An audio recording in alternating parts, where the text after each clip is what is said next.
Jelajahi cara baru mendapatkan informasi. Download Metro TV Extend sekarang. Mas Budiman, bulan lalu ketika saya wawancara Anda juga itu sehari setelah Anda ketemu dengan Prabowo di Kertanegara, Mas Budiman itu bilang kalau Anda ini ingin mewujudkan persatuan kaum nasionalis. Coba kita simak dulu pernyataan selengkapnya dari Mas Budiman ketika itu ya.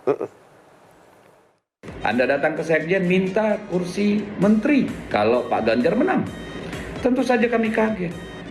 Karena tidak ada yang bisa menggaransi itu, bahkan Ibu Megawati. Kenapa? Ada dua kekuatan. Satu sudah mencalonkan Pak Ganjar itu PD Perjuangan. Pak Prabowo juga sudah dicalonkan oleh PD Perjuangan. Yang menurut saya, dua-duanya adalah sosok yang mewakili kekuatan nasionalis. Oke? Justru sejak awal saya katakan kata persatuan kaum nasionalis.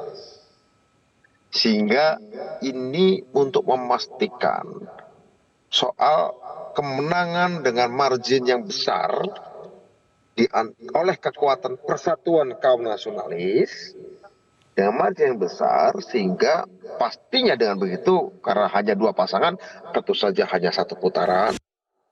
Waktu itu Anda ingin bilang mewujudkan persatuan kaum nasionalis yang berarti yang kami tangkap itu menduetkan Ganjar dengan Prabowo supaya hanya satu putaran saja, dua pasangan, kemudian kemenangannya itu dengan margin yang besar. Tapi kenapa sekarang berubah, Mas? Apa yang terjadi selama 1 bulan terakhir? Saya kira tidak berubah. Tetap sama apa yang saya katakan setelah pertemuan Kertanegara. Basisnya tetap itu, tidak berubah. Basisnya tetap itu. Artinya bagaimana mewujudkan antara koalisi atau kerjasama partai politik yang lebih besar antara partai-partai, terutama partai-partai nasionalis ya. Tentu terbuka juga pada partai-partai Islam yang berwawasan kebangsaan untuk bisa menyatu menjadi sebuah kerjasama politik yang besar. Itu tidak berubah sama sekali. Bagaimana dengan duet Ganjar Prabowo? It's okay, silahkan dibicarakan di luar kewenangan saya itu, Sylvia. Bukankah waktu itu ada menginginkan itu, Mas Budiman? Iya, saya menginginkan kalau itu terjadi akan bagus sekali. Tapi ternyata dalam 1 bulan ini tidak ada tanda-tanda itu terjadi. Nampaknya lebih banyak, kemudian yang menarik, lebih banyak responnya adalah justru mencurigai bahwa saya menyeberang begitu kira-kira.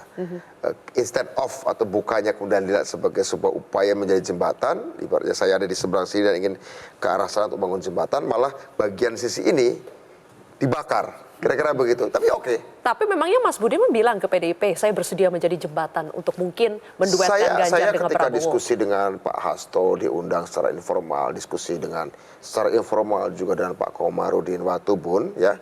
Dan juga beberapa dengan handphone dengan beberapa yang lain. Saya katakan itu, dan ada satu hal yang menarik dari kata-kata Pak Komarudin. Saya kira sejauh bicara soal rekonsiliasi nasional, persatuan nasional, nggak ada masalah ya. Saya kira itu. Tapi kemudian kan memang dalam kenyataannya yang itu kan tidak muncul ke publik pernyataan itu, tapi lebih pada sebagai diskusi. Karena sudah impossible ya duet itu terjadi, makanya Anda sekarang sudah kelihatannya memang final saja mendukung Prabowo. Ini dianggap sebagai sejak awal pun sudah dianggap sebagai penyeberangan begitu ya. Padahal kalau untuk kita bikin jembatan harus ke seberang juga kan begitu. Oke. Dan mungkin ya memang tidak ada yang minta Anda untuk membangun jembatan, makanya tidak jadi nyebrang. Mungkin tidak ada yang meminta saya. Sebagaimana saya dulu juga dalam riwayat saya nggak ada yang minta saya juga untuk melawan Orde Baru waktu itu ya.